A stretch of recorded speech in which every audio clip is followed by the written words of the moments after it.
Hello and welcome to the Czech Republic. Finally, we got out of the city to show you the beautiful nature of our country. We're in the part that is called Liberecký kraj, and we picked pretty epic weather to show you around, and we climbed up on this lookout tower to see around. But the cool thing about this lookout tower is that you don't only look out from it, but you can look at it from the bottom.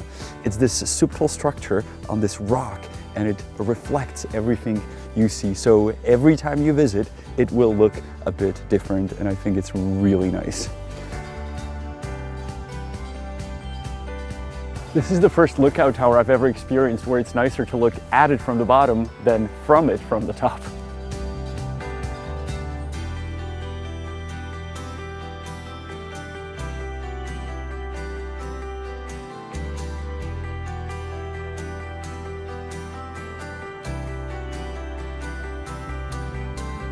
You may be wondering, why would anyone go to a lookout tower in this weather? But this is not a lookout tower. This is a lighthouse. And not just any lighthouse. It is the highest positioned lighthouse in the world. We're more than 800 meters above sea level, so it is very important for a lighthouse to be here. And this is not just any lighthouse in terms of who it's attached to.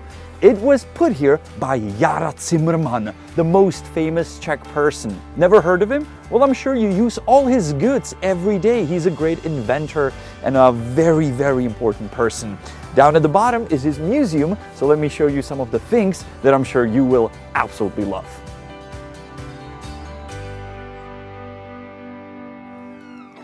And we're at the museum, and the first thing I have to mention is that if you don't like the lighthouse, they do have a lookout tower, and it's actually transportable. It's right here. Jára Cimrman carrying lookout tower. Some of the other inventions by Jára Cimrman are simply genius, like this walking stick with a handle, or this transportable tourist sign also with a handle. Cimrman's calculator for the kids in the first grade. A mug with a bell, so you can call for the bartender when you finished. And if you think we're joking about these inventions, well, how about a broom to sweep the corners, or a plate that you can empty from the bottom? I think these are pretty smart. Of course, you figured out by now that Jára Cimrman is a fictional character, but he's very famous. Actually, when people were voting in our country for the greatest Czech, he won that competition, even though we don't know what he looks like. You can look up his work in English, and I'm pretty sure you will love it. And after checking out the lighthouse and the beautiful museum, we found out that there's a restaurant that many people recommended, so we're gonna grab some great Czech food.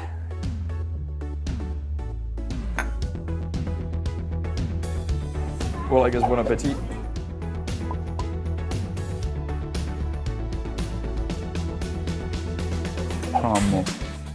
Unbelievably good. The food was absolutely amazing, so we recommend it, and we also bought some beer for home that they actually make here.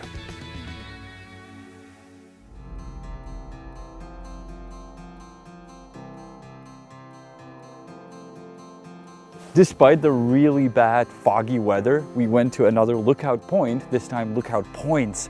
These are brand new places on the rocks here, and they each represent an animal. The one I'm on is a fox, and we were just saying with Honza that the view here would be nice, but I mean, check this out. This is something. It's like you're at the edge of the world. In Prague, people quite often ask us how to avoid all the touristy crowds. Well, in this case, it's pretty easy. Just come here when it's foggy, and it's not gonna take any beauty from this place away. I think it's even more amazing.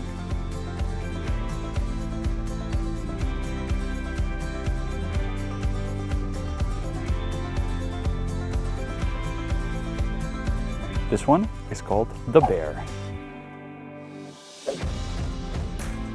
This one is called the sheep.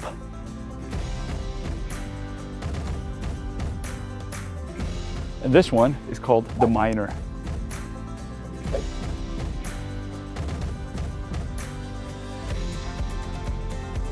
I think this last lookout point shouldn't be called miner, but stairway to heaven. This landscape architecture is absolutely amazing. It was designed by Czech architects from the studio Mielk, and they're also the authors of the first lookout point we showed you and some other really cool ones that we have in the Czech Republic. And me and Honza are absolutely stunned by this place, so highly recommend to visit.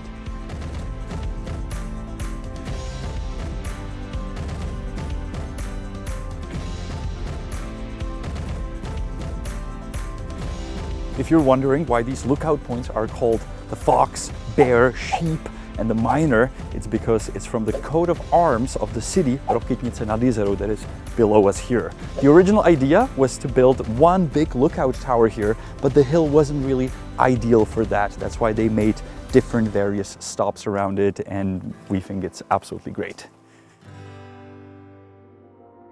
Well, to be honest, the weather's not really on our side, so let's hide out somewhere. There's a restaurant. We hide out into this restaurant, but this restaurant is somehow special because it actually has its own beer from its own brewery. But you know what? Any other restaurant can have that. This one is even more special because not only their own beer, but their own glass, because they have their own glass factory.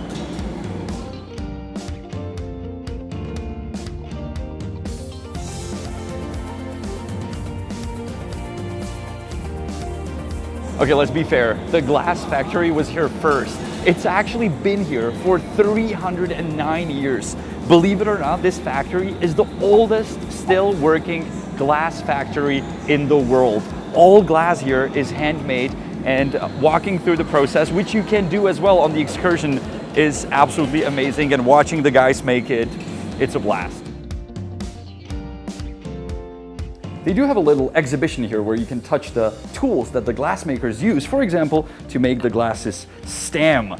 But then they also have a glass here that doesn't have a stem, but this tie or a knot. And then you will understand why it's still a handmade product here, because no machine in the world would be able to create such a thing. We're in the glass cutting part of the factory, where they cut different patterns into the glass, and it is actually a technical heritage. And these things you see moving are actually not electric powered, but they are water powered.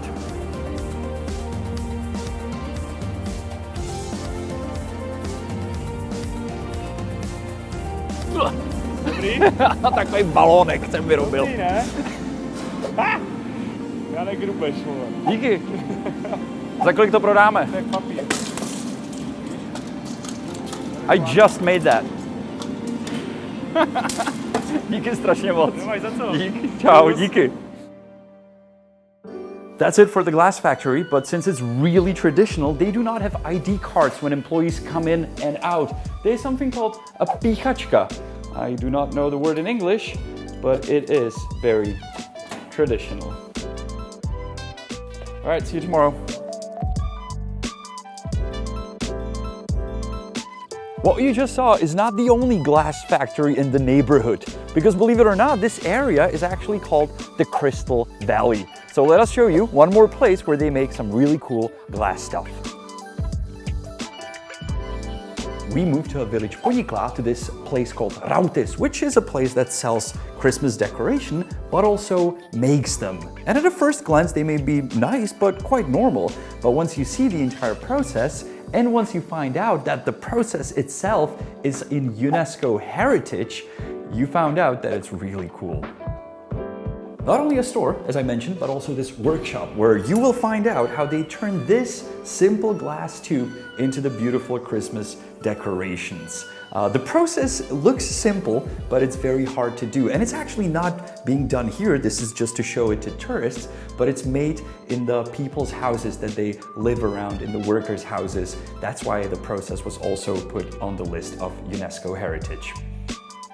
Not only you can buy the finished products here, but you can also buy them in sort of a Lego package where you finish them yourselves. And if you don't have a trip here, you can buy it on one of the Christmas markets around the Czech Republic. For example, this year they will be in Prague on Old Town Square.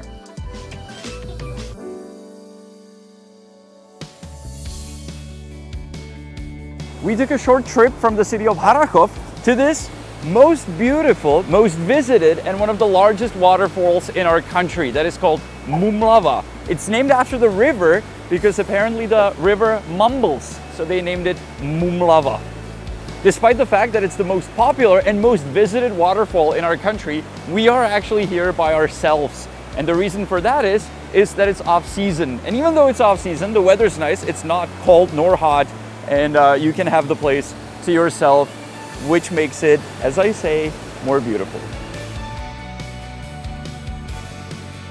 Since we are surrounded by mountains, you can obviously keep on going and you will always reach something interesting. That's why we spent 2 nights in the city of Harrachov, and we try to show you as much as possible, just to inspire you to do a trip around our country yourself.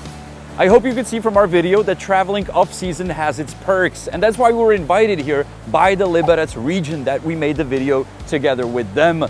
They wanted to inspire you, so I hope you liked it. If you did, let us know in the comments. If you want to see more content from this region or in general from our beautiful country and the nature it has to offer, we'll be happy to read about it.